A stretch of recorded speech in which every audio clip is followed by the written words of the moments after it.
Salut! En ce moment, je vois le CSA partout. Non, je ne te parle pas de l'Institut de sondage, je te parle du Conseil supérieur de l'audiovisuel, aussi connu sous le nom de CSA, ou encore gendarme de l'audiovisuel. Rien que l'année dernière, il y a eu 7724 articles et chroniques télé et radio qui ont parlé du CSA. Et si tu me crois pas, t'as qu'à dérouler la barre d'infos, tu tomberas sur le rapport annuel du CSA 2015. Ouais, 7724 occurrences. Là, je me demande si c'est que leur attachée de presse, elle a vraiment fait un super boulot, ou si c'est que les médias, ils ont vraiment fait de la merde pour qu'ils parlent autant du CSA qu'il leur aurait tapé sur les doigts. Et je sens vraiment que cette année 2016 va être un grand cru pour le CSA. Entre Éric Zemmour, petite polémique, Cyril Hanouna, petit dérapage, et l'histoire de la chaîne numéro 23 dont l'autorisation a été supprimée par le CSA puis rétablie par le Conseil d'État. Oh là là les mecs, on va parler de vous! Il y a un truc que j'ai pas vu dans les médias, c'est une explication sur qu'est-ce que le CSA, à quoi il sert. Non mais t'as le droit d'être une grosse feignasse et de pas avoir envie de te taper tout le site du CSA pour comprendre à quoi il sert, hein. Du coup, je l'ai fait pour toi. Voici un petit cours de rattrapage, voire un petit rafraîchissement. Commençons par un peu d'histoire. Non mais vite fait, vite fait! Le Conseil supérieur de l'audiovisuel a été créé en 1989 pour remplacer la Commission nationale de communication et des libertés, qui, encore avant ça, était la Haute Autorité de la communication audiovisuelle. C'est la loi du 30 septembre 1986 relative à la liberté de communication qui lui confie toutes ses responsabilités. C'est la loi Léotard quoi. Oh putain, j'étais même pas née. Bon, il faut garder en tête que le CSA c'est une autorité administrative indépendante. C'est-à-dire qu'elle est financée par les pouvoirs publics. Cette année, ils ont un budget de 38 millions d'euros. C'est-à-dire qu'elle peut sanctionner au nom de l'État, mais qu'elle ne dépend pas du gouvernement. Bon, après, il faut savoir que le président du CSA est nommé par le gouvernement. Le CSA il est dirigé par un collège de conseillers qui se compose de 7 personnes, donc il y a 7 membres.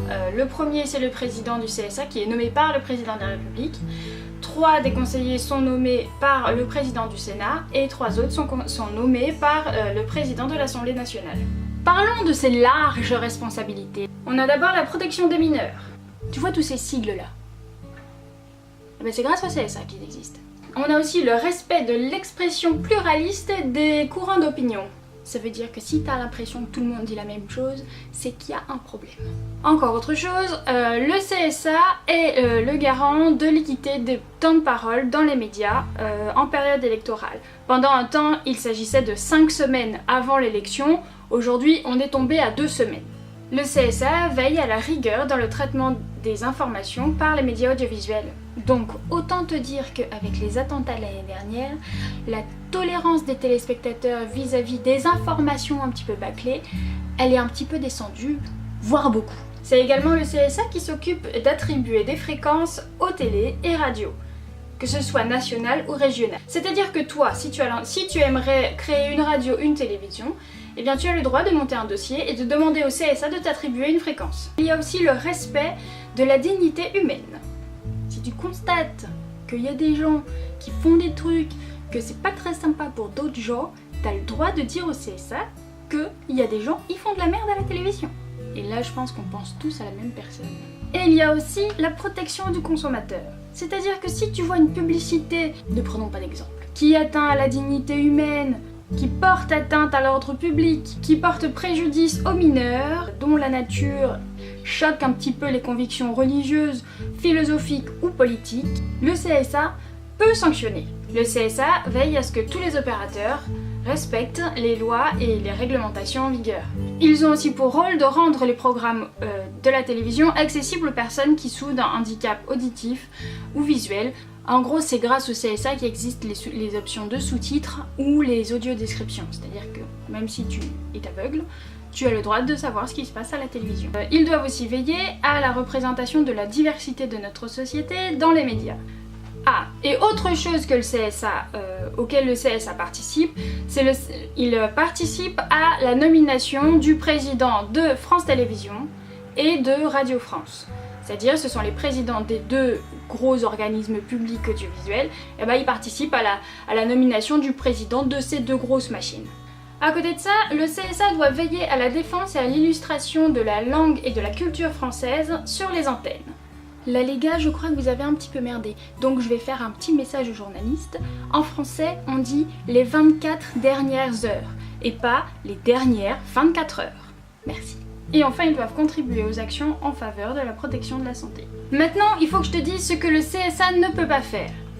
Premièrement, le CSA n'a pas le droit de censurer. Aucune émission de télé ne peut d'abord passer par le CSA et que ensuite le CSA donne ou non son autorisation de diffusion. Ça n'existe pas, la censure en France n'existe pas.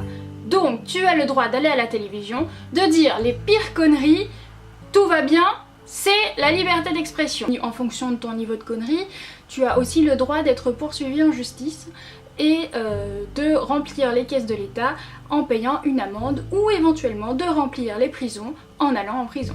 Deuxièmement, le CSA n'a pas non plus le droit d'imposer une émission de télé à une chaîne. Chaque chaîne a sa ligne éditoriale et elle est libre de choisir les émissions qu'elle ajoute, qu'elle supprime, les animateurs qu'elle vire ou pas. Et enfin, si tu as été personnellement attaqué dans une de ces émissions, tu ne peux pas demander au CSA d'obliger la chaîne à te faire passer dans l'émission pour pouvoir apporter un droit de réponse.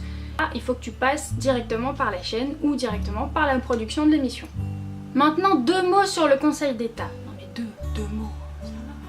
Au début de cette vidéo, tu te souviens peut-être que je t'ai dit que la décision du CSA d'interdire la diffusion de la chaîne numéro 23 avait été cassée par le Conseil d'État. Il faut que tu saches 2 choses sur le Conseil d'État. Le Conseil d'État doit conseiller le gouvernement sur tout ce qui est proposition de loi, décret, etc. Deuxièmement, le Conseil d'État est le juge ultime des activités des administrations.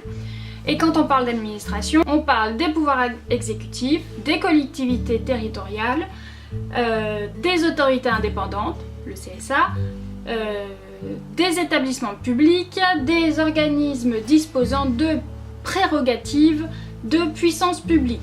Alors là, t'as compris ce que tu veux. Est-ce que ça veut dire que c'est normal que le Conseil d'État casse une décision du CSA? Moi je dirais que ça enlève un petit peu de crédibilité au CSA, étant donné que les sanctions, ils les prennent pas si souvent que ça non plus. Maintenant, je vais pas rentrer trop en détail sur tout ce qu'ils font pour la télévision et pour la radio en France, tout ce qu'ils font pour la télévision et la radio en France par rapport à l'Europe. Sauf si t'as 2 heures devant toi. Je voudrais juste qu'on revienne sur cette histoire de sanctions. Parce que le CSA, il est censé sanctionner quand il y a des manquements, quand il y a des abus, tout ça. Alors la sanction ultime, c'est le retrait des autorisations de diffusion et d'émission. Mais souviens-toi d'une chose, le CSA est une administration française. Donc forcément tout prend des plombes. Par exemple, en janvier 1990, les autorisations d'émission de Radio Solidarité ont été retirées par le CSA au bout de 3 ans. 3 ans de parlementation. Sachant que la raison de cette décision était que Radio Solidarité avait décidé d'émettre avec une puissance de 30 kW alors qu'ils étaient autorisés à émettre à une puissance de 4 kW. Pendant 3 ans, le CSA les a avertis et ils ont continué. Oui, ils l'ont bien cherché. Dans la barre d'infos, je vais te mettre le lien vers le communiqué de presse en question. Surtout, j'écoutais le président du CSA sur Europe 1 cette semaine. Il s'agit de monsieur Olivier Schramek. Et j'ai appris que lorsqu'il y a signalement, les sages, ils se réunissent pour voir ou pour écouter la séquence qui a fait l'objet d'un signalement. Et ils vont vérifier si cette séquence est en accord avec la convention que la chaîne a signée. En fait, à chaque fois que tu fais un signalement au CSA, la loi l'oblige à prendre en compte ton signalement. Cette année, ils en sont à plus de 32 000 signalements. L'année dernière, ils étaient dans les 8 000. Et si tu trouves que ton signalement n'a pas vraiment eu d'effet, c'est parce que dans un premier temps, la loi oblige le CSA à faire des avertissements aux médias et pas à sanctionner directement. Ce qui fait qu'avant d'arriver à la sanction, il y a plusieurs étapes. Je t'invite d'ailleurs à consulter la page 22 du rapport annuel 2015 du CSA. Là. Sachant que si l'émission a déjà fait l'objet d'un signalement, il n'y a pas forcément d'accumulation dans l'hypothèse que les signalements suivants ne font pas référence au même type de comportement ou au même type de dérives qui ont été constatées et qui ont été signalées.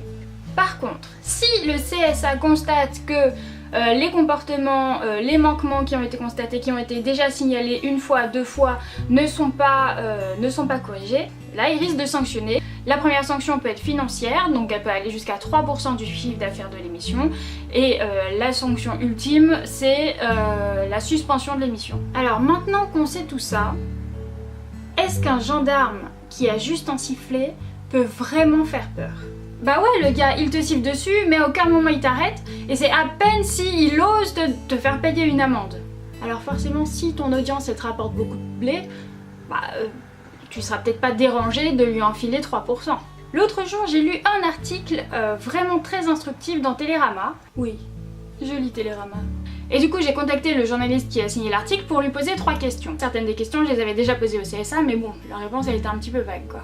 La première question c'était est-ce que le CSA ne ferait pas mieux de convoquer directement le directeur de la rédaction de l'émission qui a été signalée, au lieu d'envoyer un courrier au président de la chaîne, voire de recevoir en audition le représentant juridique de la chaîne. Ah ouais, c'est toute ta vie, à chaque fois que tu fais une connerie, c'est ta mère qui reçoit un courrier, je vois pas pourquoi t'arrêterais de faire des conneries. Bon, sauf si ta mère est réunionnaise, en ce moment c'est pas trop tendance. Hein. La deuxième question que je lui ai posée, c'était est-ce que le comité d'attribution des cartes de presse ne pourrait pas intervenir? Et oui, quand ce sont des journalistes qui font des fautes professionnelles, et que leur patron ne semble pas plus inquiet que ça, et qu'il n'a pas visiblement l'intention de sanctionner le journaliste en question, moi je commence à me demander si quelqu'un d'autre pourrait pas intervenir. Et là j'ai été déçue d'apprendre que la commission d'attribution des cartes de presse n'a pas d'autorité déontologique sur les journalistes. Et la troisième question du coup c'est quels moyens il reste aux téléspectateurs et aux auditeurs pour se faire entendre et pour que leurs remarques soient vraiment prises en considération. Si ni le CSA, ni la commission d'attribution des cartes de presse, ni le directeur de la rédaction de l'émission concernée ne réagissent, il reste qui? Bah il reste le tribunal. Ouais, il faut porter plainte. Sauf si tu préfères la manière douce. Et la manière douce, c'est écrire au médiateur des rédactions, qui lui va transmettre ton message au journaliste en question. Ou alors, tu peux écrire au journaliste directement. Bah oui, c'est une espèce particulière, mais il mange personne. Enfin, pas aux dernières nouvelles. Par contre, si tu insultes le journaliste dans ta lettre, tu risques toi-même de te retrouver dans les tribunaux. Alors, essaye d'y mettre un peu les formes quand même. Bon, au final, qu'est-ce que je retiens de tout ça? Le président du CSA dit lui-même qu'il a les mains liées par la loi et par les différentes procédures qu'il est obligé de suivre. Peut-être ça, certains font les marioles dans les médias avec l'accord de leur directeur de publication et la commission d'attribution des cartes de presse ne peut rien faire. J'en viens à penser qu'il faut peut-être changer les règles. Il faut peut-être changer les lois. Et si le CSA il pouvait mettre des amendes directes? Genre tu vois comme le gendarme qui te met sur le bas-côté, il te met une amende directe et si t'es pas content, t'es pas content. Voilà. D'ailleurs, je crois que j'ai oublié une des attributions du CSA. Attends voir. Le CSA rend des avis au gouvernement sur les projets de loi et de décrets relatifs au secteur de la communication audiovisuelle. Bah voilà. Monsieur Schmarek, allez-y. Il faut changer la loi. Non mais c'est fou que personne n'en parle. Si toi aussi tu es un être pensant francophone qui vit sur la planète Terre et qui aimerait que le CSA puisse sanctionner les journalistes directs, mets un pouce en l'air à cette vidéo et partage-la. Merci!